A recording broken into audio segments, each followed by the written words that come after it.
Hey everybody, what's going on? Your host LovelyCheesePizza here. You know what I'm not looking forward to doing? Getting to talk to T-Mobile customer service after we're done making this video, because my brand new 4G LTE cell tower thing that I now have sitting in my office to make my reception not an absolute pile of dog shit, it's literally already not working, and I've had it plugged in and running for not even 24 hours yet. Oh, that's not tight. But what I am excited to do, my friends, is I'm really excited to get back to play some more Gran Turismo 3, the Ultimate Driving Simulator, because it's been a few days. It's actually been it's been kind of a weird couple of weeks. I've been really busy. I've not been able to record these things as often as I had been for the earlier probably 50 videos in this. But hey, that's part of the process when you're working towards getting married. You're gonna have times where that takes precedence over things, and that's perfectly fine. I have absolutely no problem with that. It's just trying to maintain the groove of where I'm gonna be fitting everything in is the challenge right now. But that's okay, because we're going back into the FWID challenge. We got one race left in there. Should be but a footnote on the grand scheme of things. This should be a pretty easy experiment to take care of, and then we can move on to bigger and better things. We'll get a nice prize car out of it. We'll get a little bit of extra money, and then I think what I want to do is, we've got some other like championship, tournament type things that we can get into, like we did like the American one already. I think there's the Japanese and the European one that is still left, and so I think the Japanese one shouldn't be hard. Like we did the American one and blew that one out of the water with virtually no effort exuded whatsoever. So I think we could probably do the Japanese one, and maybe I can bust out a car I haven't used before. We'll have to see. We'll have to go into the roster and see. I kind of want to, I could do it the super easy way and just bust out the crazy fast Spoon S2000 that we've got. And we would definitely win. I would certainly there would be no disputing that. That would be probably the easiest win we could get out of this. But we do have that other Spoon S2000, not the LM, it's just the regular S2000 race car, the one that's like that really awkward, kind of almost like Tiffany blue and French's mustard yellow, I kind of want to give that one a shot, because I know that in terms of horsepower, it is 199.68 repeating percent inferior in all ways. I think the horsepower is only like 280 something on it, so it's definitely much more underpowered in terms of that, but it's probably still more than enough to take on that challenge, I would imagine. So maybe we'll who knows, maybe we'll mess around with that after we get done with this little mini marathon of sorts. Get the old French blue Evo another round out there. The nice thing with this track is that it's so much less intensive. There's still a lot of wide ass corners like this, but I would much rather have the wide ones than having the crazy serpentine S turns that are just enough to make your blood boil and have you toss something important out the window that you didn't want going out there, and then you gotta get all bent out of shape and getting mad at yourself. Then you gotta walk out there and assess the situation and be like, god damn it, did I break it? Damn it, I broke it, and this thing's vintage! Shit, now there's gonna be heck to pay after this, because now I gotta tell someone about it, and they're not gonna be happy, and blah blah blah. I'm gonna find out that was like an ancient relic from World War II that Hitler was using to spit all of his cigarette butts into, because he didn't smoke them, he actually chewed them and then spit them out like chewing gum. Just goes to show you how fucking crazy the man is. And somehow we won his chewing cig spittoon at a police auction. I don't even know why it was there, or if police auctions are actually a thing. It very well may be. I think they are. I think when they like repossess things, sometimes I feel like that's a thing. They do. Yeah, whatever. I don't know.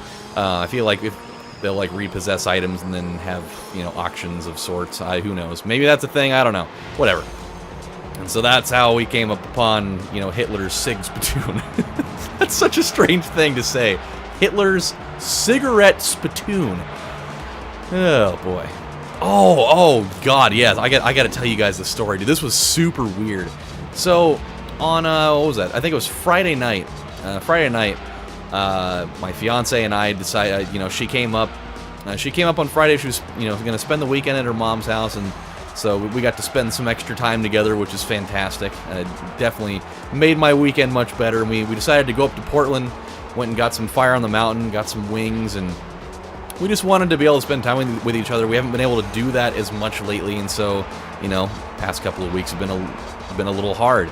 And so we got to, spend an evening with each other, and it was great. And so when we came back from Portland, we just decided we have like this little special spot that we like to go to, where it's kind of secluded away from, it's a nice quiet area out in the woods, where we get to murder people and bury them, and no one else is gonna find out about it except for I spoiled the surprise.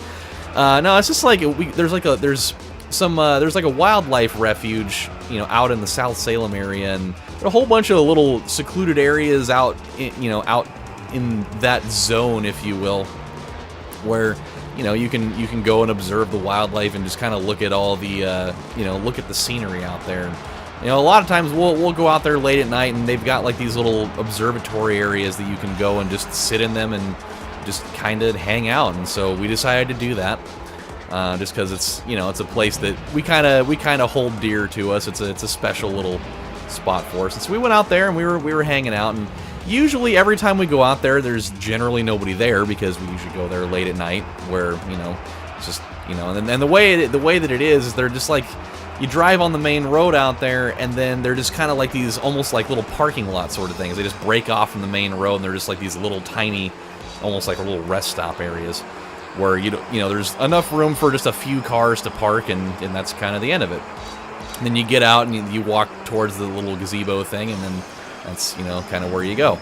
And so we got on, we were hanging out over there, and we were just we were talking and having a good time and all of that.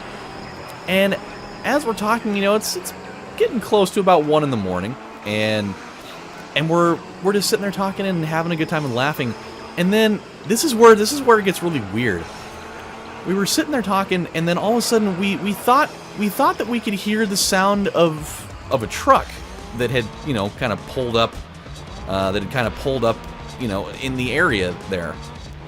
But we couldn't see anything, and the way that where we were sitting, like if a car approaches that area, you can blatantly see it, because to pull in, they'd essentially be flashing their headlights like right in your face. Like there's no way you could miss it.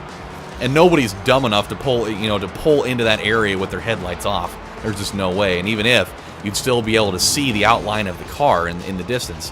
So I thought I heard a truck, approaching, and so I kind of quieted down for a minute. And she's like, "What was that? Did you hear something?" And I was like, "I thought I heard something. No big deal." So we went back to talking, and about another couple minutes later, I thought I heard the sound of that truck again, and it sounded this time like it was sitting like right next to my car, and it sounded like it was just idling, just big diesel truck. It just sounded like it was idling, and I was like, "Do you hear that?" She's like, "You hear what?" I was like, "Do you hear the sound of just like a truck idling in the parking lot?" And we both just sat there and listened. She's like, "Yeah." She's like, "I can totally hear that." And it's such a rare thing, because we've gone out there probably 100 times, and there's never been another car out there. And so we're like, that's really weird for at 1 in the morning for there to be another car out here. Like it's far enough away from the main part of town that it's very uncommon for there to be other cars driving around in that area. Ooh, I kind of like that color. A little bit of a kind of a cream sort of shade there. And so I was like, that's really weird. I was like, "Did you see headlights when it came in?" She's like, "No."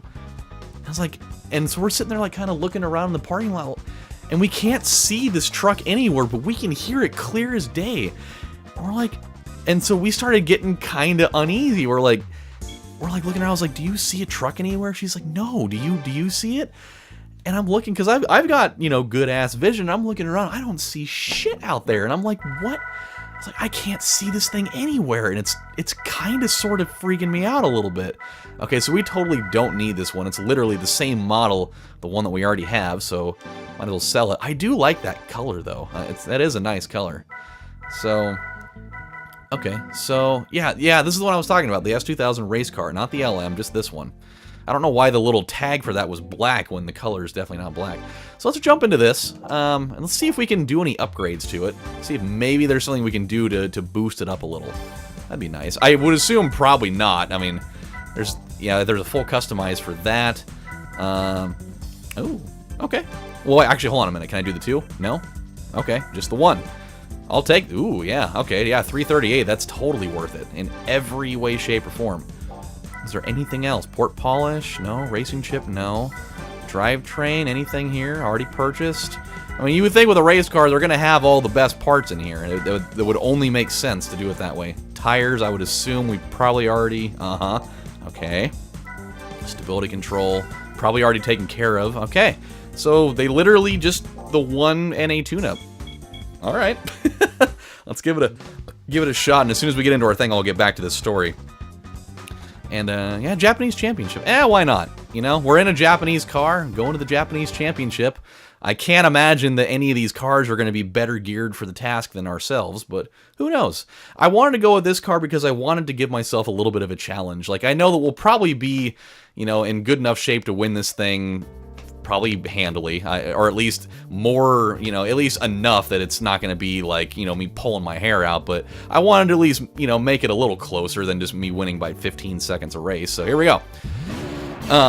So anywho, so we're like looking around, we don't see anything, but we can still hear the truck, and so we started getting really uneasy because you know, it's weird enough for there to be a truck out there because it's far enough away from, you know, from town that, you know, it doesn't seem normal for there to be other cars out there.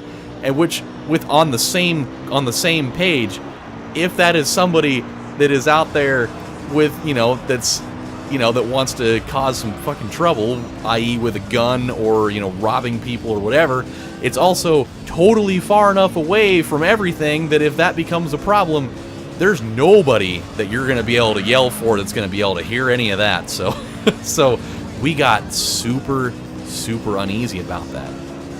And so I decided to take matters into my own hands, and I was like, okay, this is what I need you to do. I was like, we're gonna book it for the car, but I need you to keep your head down. Like, we're gonna try to make this as quick of an action as possible, because if there is a truck there and there's people that, you know, that are gonna try to cause a problem, I want to be able to get to the car, turn the car on, and drive away as fast as humanly possible. It's like, so you gotta keep your head down, and on my mark, we're gonna make a break for it.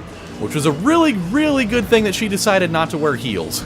I mean, I don't doubt her ability to run in those if the situation called for it. But I'm really glad she had flats on for that, because so we kind of got ready. Like, we poked our head out, and we still couldn't see anything, and it was so weird. Still couldn't see anything, but I could still hear that truck plain as day.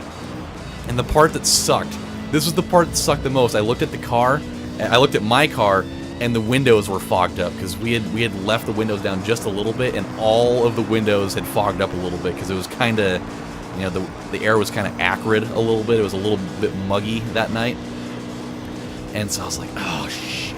And so I was like, okay, on my mark, ready, go. And we booked it for the car. I unlocked the doors remotely, and we both jumped into the car. And I turned the thing on, and I threw the defroster on just at the highest level it goes, and I turned the heat all the way up, and I'm just sitting here waiting for the thing. I'm just like, come on, hurry up and go, because I couldn't see anything, and I wanted to just peel out and go, but I couldn't see anything in front of me, and so I would have easily caused a wreck trying to get out of there. And so I rolled down one of the windows all the way so I could, you know, at least poke my head out and look around. And I could still hear that truck, but I still couldn't see it anywhere.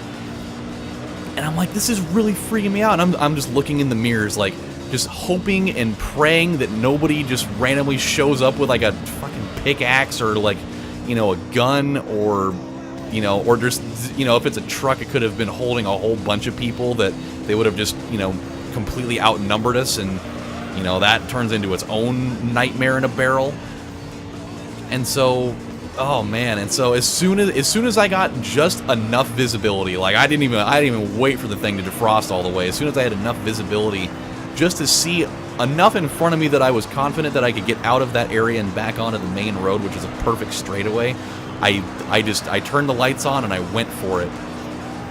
And I got out of there, and as soon as I got onto the road, I just peeled out and slammed on the gas and really got to see what that Jetta was made of. And man, that thing, when it comes down to it, that thing can tear up some damn road. I mean, it's not like a super high horsepower thing, not like my Ultima that I had. Man, if I would have slammed on the gas on that thing, provided that it didn't just shut off for some reason, that thing would have taken the hell off. It would have been pretty awesome. Damn, dude, these cars are hanging. These cars are actually hanging right now. I did not realize that NSX Type 0 was actually faster than this. That is impressive. And hey, I mean, I got the challenge that I wanted, so I mean, that's good news at least. But yeah, dude, it was so weird. And so we just pulled off, and I took off down the road, and as soon as we took off down the road, like I kept looking in the rear view the whole time. I told her to keep her head down. I was like, recline the seat all the way back, keep your head down, and don't look up no matter what until I tell you, okay? And she did it. She reclined it back, and she just stayed down. And I just kind of kept an eye on things, and I was just waiting at some point for this truck to come flying around the corner and just come chasing after me. Like, I was fully ready to have, like, this through the backwoods, just like, fight for your life, race to town kind of thing. And it just, which would have been horrible, by the way, because it was just serpentine S-turns everywhere in that area, with no shoulder on the side to, protect you from flying off, off of a hill into someone's yard or anything like that. Like, it was legitimately something that could have been a severe problem had it turned into like an impromptu bumper cars scenario. Like, I was genuinely not feeling it. But we got far enough away. Like, I drove probably about a mile away, and I kept looking, and never heard anything. And it was at that moment that I realized, not only, okay, we're gonna have to go into defensive driving. Not only, where it was whoever it was not following, but the entire time, like, I was sitting there analyzing the situation. Oh, don't you fucking dare! Don't you dare! Oh, wow, that was really close. That was a lot closer than I thought. That Type 0, man. He gave me the challenge that I so desperately sought after, but I did not anticipate it would be a .094 split challenge. This could be fun. This could be fun, ladies and gentlemen. But yeah, it kind of dawned on me that not only was there nobody chasing us, but I can't confirm or deny that there was ever a truck there at all. Like, that very easily could have just been it could have been like my own real-life version of the ghost car thing. I'm sure you guys have seen the ghost car video before. If you haven't, search for ghost car on YouTube. It's definitely a thing. But it was so weird because we could, like, it wasn't just my mind running away with itself. Like, she heard it too, and we both heard that thing plain as day. But we could not see it anywhere, and that area is open enough that if there was a truck right there that you could hear that audibly, you would see it. But we couldn't see anything, and that was so... That's what made it so discomforting, is that, like, I almost would have rather seen a truck there that I could have tangibly seen with my own two eyes, so that we could have, But there was so much, like, mystique and just... I don't know, it was so weird. Oh, man. It was a very, very tense type of thing. I don't think we're going to be going to that little area for a while. I think we might have to find a new little place for us to go. There's plenty of those little kind of pull-off areas in the same general place. But, if there's some weird, ghostly, phantom truck that likes to be hanging around, apparently, I don't really want to have any part of it. So, there's that. So, my friends, we're going to stop right here. When we come back on the next installment of Let's Play Gran Turismo 3, the Ultimate Driving Simulator, the number one race is out of the way, and it looks like we may have ourselves a little bit of a rivalry building between the S2000 and that Type S Zero NSX. That could be a fun little thing over the next 4 races. So we'll check that out next time, and until then, my friends, this is your host, Lovely Cheese Pizza, saying thank you guys for watching, and watch out for ghost trucks. And now I get to talk to T-Mobile. Ooh.